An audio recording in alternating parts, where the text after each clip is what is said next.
Salut à tous les amis, j'espère que vous allez bien. Aujourd'hui du coup on va se retrouver pour une nouvelle vidéo donc sur la montagne. Et oui, ça faisait longtemps que je n'avais pas travaillé sur la montagne. J'espère que le fond sonore, le son va vous plaire. J'ai changé de micro, etc. Donc voilà, j'espère que vous m'entendrez bien. Et ben moi j'ai hâte d'avancer. J'ai hâte d'attaquer un peu la montagne, d'avancer un peu dessus. Sachant que là on est au numéro 9, donc on va faire un double numéro comme d'habitude. J'ai reçu 3 numéros dans mon pack, donc c'est pour ça. Je vais en faire 2. J'attends le prochain pour faire la suite. Et puis voilà. Bon allez, on se retrouve du coup. Déjà ce qu'on va retrouver. Mais avant ceci, alors si mes vidéos vous plaisent, etc., laissez un pouce, un commentaire et abonnez-vous. Et aussi mettez la petite cloche pour savoir un peu les dernières news de ma chaîne, aussi de mon côté, que je mets, même si bon en ce moment j'ai pas eu le temps d'en faire, on va dire. Je vais essayer de remédier à ça. Voilà. Et donc qu'est-ce que j'ai eu? Eh ben j'ai eu la boîte de rangement. Et donc la boîte de rangement, comme on peut le voir, il y a la partie donc la face avant du train. On a derrière donc l'autre côté du train aussi, comme toujours, et sur la tranche avec le montagne avec les petits numéros. Et les petits numéros, ils sont juste ici. Alors pour ceux qui ont fait un peu des Altaïa dessus, là ça change pas. Ça change pas, moi c'est la première fois que je reprends du Altaïa entre guillemets, j'en avais déjà fait avant. C'était sur un bateau, donc c'était sur le Soleil Royal. Donc pour moi voilà, c'est une nouvelle collection qui est différente que je vous montrais. Bon allez hop, on va voir un peu au niveau des pièces, etc. Qu'est-ce que l'on a au numéro 10 et 11. Et on se retrouve ensuite.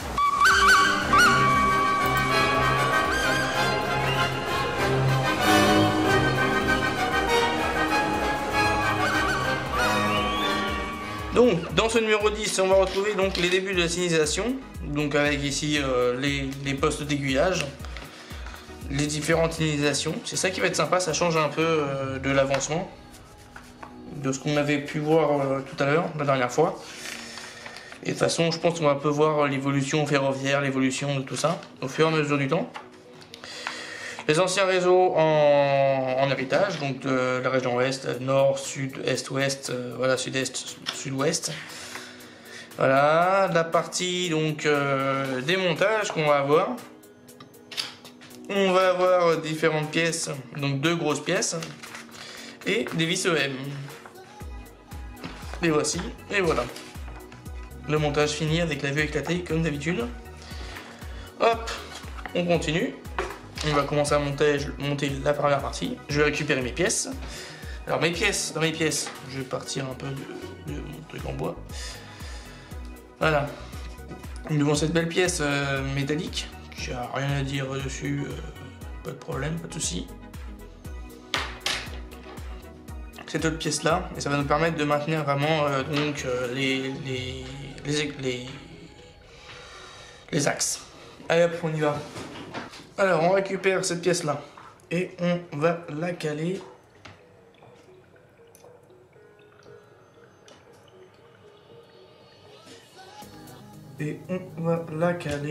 dans ce sens là.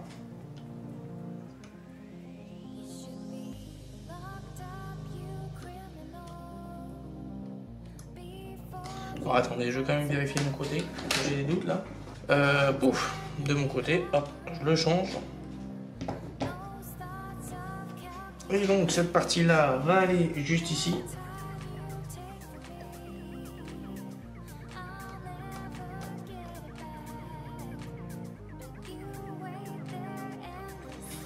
Si on change de sens, est-ce que ça va aller plus simple? Ouais, mais il y a un truc qui va pas. Voilà, il faut mettre ça vers l'intérieur. Dans l'autre sens.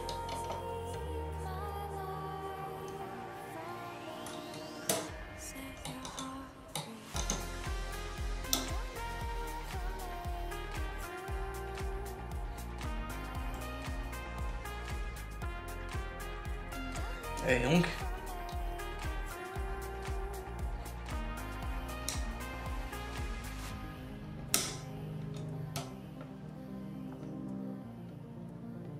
voilà, bon il faut bien appuyer en même temps et on va mettre avec des vis EM. Et on met de l'huile avec, vu comme c'est du métal sur du métal. Comme d'habitude. Et là, on passe en accéléré. Et puis voilà.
Quoi ce truc?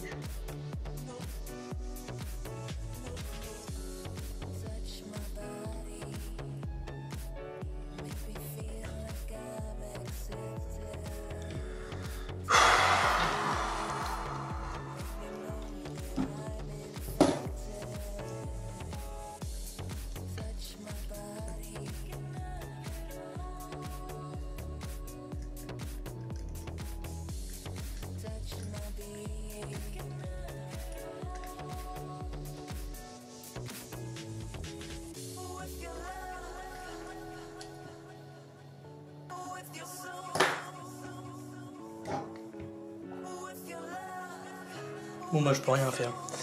Bon bah on se retrouve ensuite. Hein. 3 weeks later. Donc, après moult péripéties, j'ai pu trouver le problème. Je vais vous montrer tout de suite. Donc ce qui me gênait, j'ai passé à la lime et tout ça hein, bien sûr, pour essayer de dégager la chose. Et ce qui me gênait, c'était bien ce bouchon là de métal. Un gros bout de métal, comme on peut voir. J'essaie de vous montrer. Hein. Moins 1,5 mm d'épaisseur. Et à mon avis, il devait faire au moins un bon 3 mm d'épaisseur. Et ça bloquait donc totalement l'entrée du trou. J'espère que vous verrez bien. Voilà. Je vous le poste comme ça. Voilà, le petit trou. Ensuite, du coup, quand ça m'a dégagé, eh ben, ça m'a retrouvé un peu l'espace qu'il y avait avant. Donc je vais vous retrouver. Tac. Pardon. Alors j'espère que vous verrez bien. Par contre, donc là voilà, il y a le trou qui est dégagé. Donc maintenant on pourra fixer correctement tout ça. Bon, j'ai fait un peu quelques dégâts au niveau de la peinture, mais c'est que de la surface, hein, il n'y a pas tellement de problème. Enfin j'espère par la suite. Donc voilà. Bon allez hop, on y va, on fixe tout ça. Et puis basta. Allez hop, on se retrouve ensuite.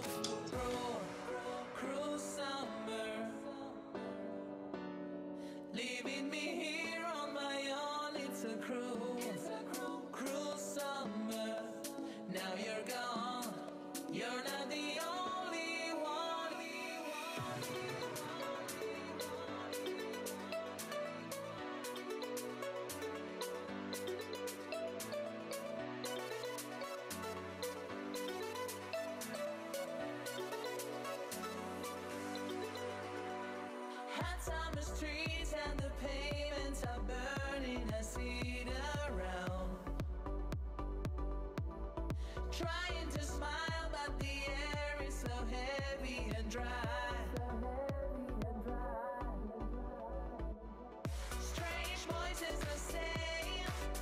Ok, donc ça c'est fait. On a bien fait donc, toutes les vis là tout le long.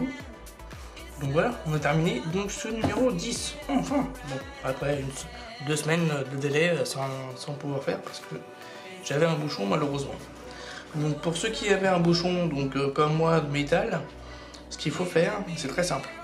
Enfin, très simple, un peu compliqué. Enfin, pour ceux qui ne sont pas équipés, hein, bien sûr, il faut s'équiper donc d'une lumière métaux. On peut voir, je l'ai un peu utilisé, lol. Et puis voilà, une petite lumière métaux, comme ça, à trois faces, en triangle. Et ensuite, j'ai utilisé donc un forêt à métaux que j'ai acheté donc il n'y a pas très longtemps. Un forêt de 2,5 pour pouvoir rentrer dans le trou correctement. Alors j'ai mis de l'huile aussi dedans sur le mandrin, enfin sur le forêt. Et donc c'était pour pouvoir un peu percer bien correctement dans le métal. Ça m'a fait des copeaux bien sûr, il ne faut pas s'en douter. Et donc en poussant, ça m'a vraiment dégagé l'histoire. Donc voilà, pour ça je voulais vous raconter un tout petit peu dans ce sens là. Mais franchement déjà, ça commence déjà à bien reposer sur ses 4 pattes, c'est quand même pas mal. J'ai hâte de voir la suite. Bon allez hop, à toutes. Tchuss, on se retrouve du coup pour le numéro 11. Allez à plus.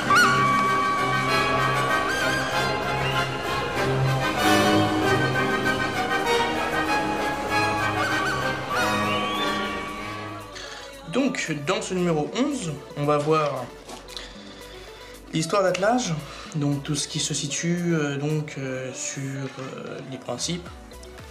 On va commencer d'abord par des chaînes, hein, pour tout relier, avec des crochets. Comme on peut voir ici sur cette belle photo, des grosses chaînes, franchement elles sont très grosses. Sur le Caster Elner Alcali. Ensuite, on a pu avoir donc un système d'attelage vis étendeur, des attelages automatiques. Comme on peut avoir le système que l'on connaît, que l'on a sur la montagne. Avec donc des goupilles, des goupilles, ouais. Et puis voilà, un système de goupilles, de barres, etc. Ensuite, on a eu donc les différents essais, etc. Et puis voilà. Donc, et la phase finale, là on arrive en ce moment avec le TGV. Donc, ce qu'il y a sur le TGV, c'est un système comme ceci. Donc là, je ne pourrais pas vraiment vous dire comment ça fonctionne. L'attraction donc de vapeur à la SNCF. Donc là, on va pouvoir voir donc la suite. Et avec la redistribution en traction de vapeur. Donc voilà. Et avec donc, tout le montage qui va s'en suivre. Et là on va s'attaquer à une autre belle partie qu'on va poursuivre dans le numéro suivant, donc qui est le numéro 13-14. Donc voilà, vu comme celui-ci j'ai fait à chaque fois les doubles numéros, donc dans le double prochain numéro, on va pouvoir attaquer la suite. Voilà, voilà. Bon, allez hop, on y va, sachant qu'en plus j'ai encore du colis à déballer de mon côté. Bon allez, c'est parti. On va voir qu'est-ce qu'il y a au niveau des pièces. Allez hop, c'est parti. Donc dans ce numéro 11, on va retrouver donc différentes pièces. On a la face arrière du cylindre. Donc c'est celui-ci, une belle pièce en métal, et très lourde pièce d'ailleurs, qui se constitue de cette façon-là. On peut voir, paf. Belle pièce en métal, belle moulure. Rien à dire. J'ai pas de défaut comme on a eu donc sur le numéro 10, hein, malheureusement. De toute façon, à la fin, je vais vous faire une présentation un peu déjà de tout ce qu'on a regroupé pendant les 10 premiers numéros. Ça peut être sympa à voir. Et de comment cela va s'allonger, etc. On a ensuite donc la pièce suivante qui est cette pièce-ci. Donc ça c'est la partie, la phase de pression du cylindre bloc. Donc là il y a la partie L comme gauche. On a l'autre partie donc qui est la face arrière du cylindre de basse pression, qui est avec deux trous ici et une forme hexagonale, juste ici. Ensuite on a quoi? On a donc cette pièce là, qui est une pièce comme ils disent de support, voilà. Après, nous avons différentes pièces. Alors attendez, je vais tout jeter comme ça sera beaucoup plus simple. Voilà. On a donc dans un premier temps, on a cette tige là qui est en H de cette forme là, qui est en métal. Nous avons ensuite cette pièce là qui est en métal aussi. Celle-là c'est la biellette de commande d'admission. Non, biellette elle est là, c'est ça. Je me disais que c'était pas une biellette ça. La biellette c'était bien ça. Donc voilà. Une biellette c'est une pièce de liaison, vous verrez. C'est pareil aussi, on a des biellettes aussi sur les moteurs, donc dans les moteurs avec le piston. Donc qui est fait entre la chambre, enfin qui fait le piston en entier quoi. La tête du piston. Ensuite on a donc deux pièces qui sont bien différentes. Il y en a une qui est avec un trou et l'autre qui est avec un téton. Et celle-ci, donc ça c'est des biellettes de commande d'admission. Et donc l'autre c'est deux biellettes de commande d'admission avec une tige dessus. Et une lissière inférieure de tige de piston. Tige supérieure. J'ai oublié de dire aussi, on a aussi cette pièce là, du métal aussi bien sûr. Que celle-ci c'est donc le guide de sortie. Donc pour voir juste ici. Avec donc pas mal de vis, on peut voir, une belle patte de plis de vis. On a des vis FP, des vis JM, des vis IM, des vis PM et des vis AM. Bon là, on est parti pour ce montage là. Alors, dans un premier temps, on va récupérer cette pièce-ci et cette pièce-là. On va les mettre comme ceci. Donc, il y a un téton, il faut mettre le téton dans le trou.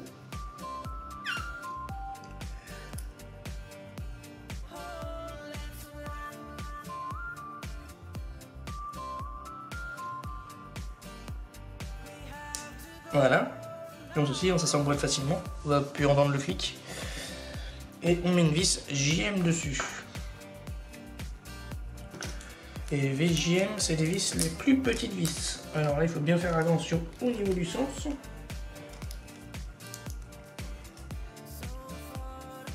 Donc là, le voilà. Il y avait le téton derrière qui est éclipsé. Et hop, là, on met une vis dans ce trou-là. Et ça...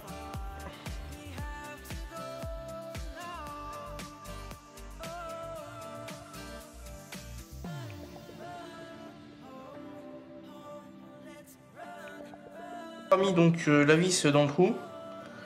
On va mettre donc cette partie-ci métallique, on va la mettre donc de ce côté-là. Et on va la mettre donc juste derrière là, et on va mettre une vis AM.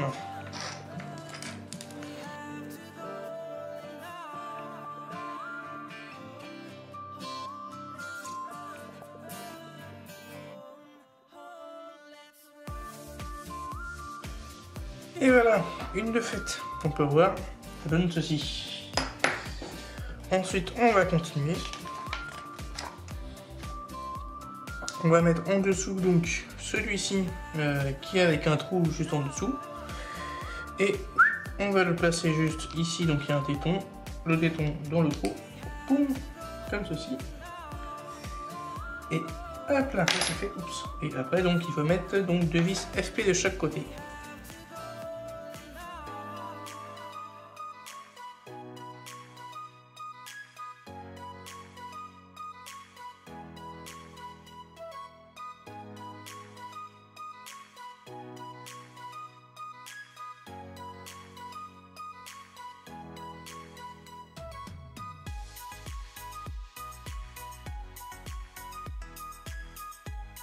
Donc voilà les deux qui sont fixés. Hein. Et on continue. Et on va mettre donc la partie creuse juste ici. On va passer. Alors dans quel sens? Est-ce qu'il y a un sens oui. Dans ce sens là. Et on va mettre donc deux vis IM de chaque côté.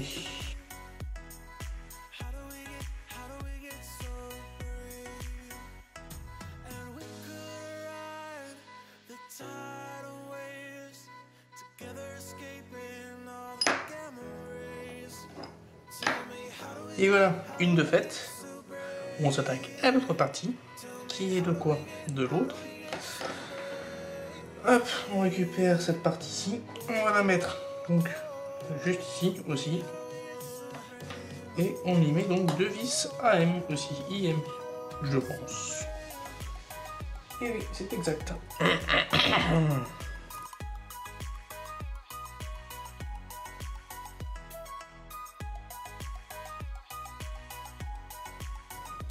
Et voilà, la deuxième partie de mise, comme on peut voir. Hein. Déjà un sacré rendu à ce niveau-là. Ensuite, on continue. On va... Je suis en train de regarder un truc parce que j'ai une question que je me posais. On va prendre cette tige-là et on va la prendre dans son scie. Et alors là, il faut y aller mollo. Et on va mettre donc une vis. Une vis. PM dedans. Donc c'est ces longues vis.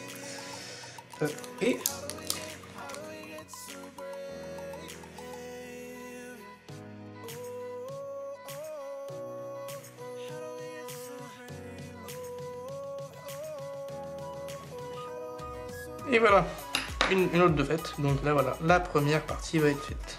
Mise. Alors est-ce que celui-ci va aller là-dedans? Je suis pas sûr, ça va pas flotter. Ou ici, ça flotte beaucoup. Je sais pas du tout où ça va aller cette partie-là.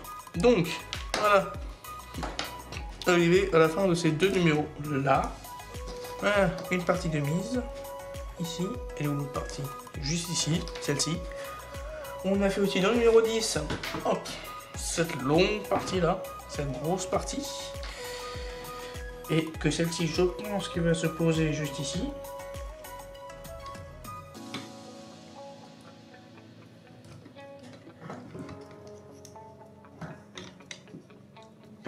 Et après on va fixer ça dedans, à ce niveau là. Hein. Ça donne déjà une sacrée bête. Hein. Et c'est un tout petit poids mais il va peser lourd. Hein. Ensuite, on a eu, donc ça c'était dans les tout premiers numéros, donc dans le numéro 3 on avait eu le premier bougie. Le premier bougie, bah ça on se rend compte qu'il va aller juste devant. Alors je pense qu'il y aura encore des trucs dessus à mon avis, hein, je pense. Voilà, le petit rendu.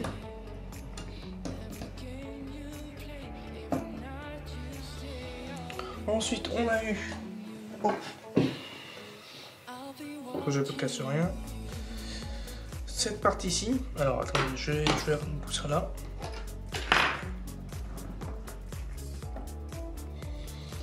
Qui va venir, oups, bon bah tant pis, le phare je l'en remettrai plus tard. Et qui va venir donc juste de ce côté-là. De toute façon vous verrez bien, il y aura la partie au-dessus de la bloc de cheminée et après il y aura la suite. Donc voilà. Avec sa petite trappe. Ensuite, on a eu, c'est ça, le Japon, c'est ça.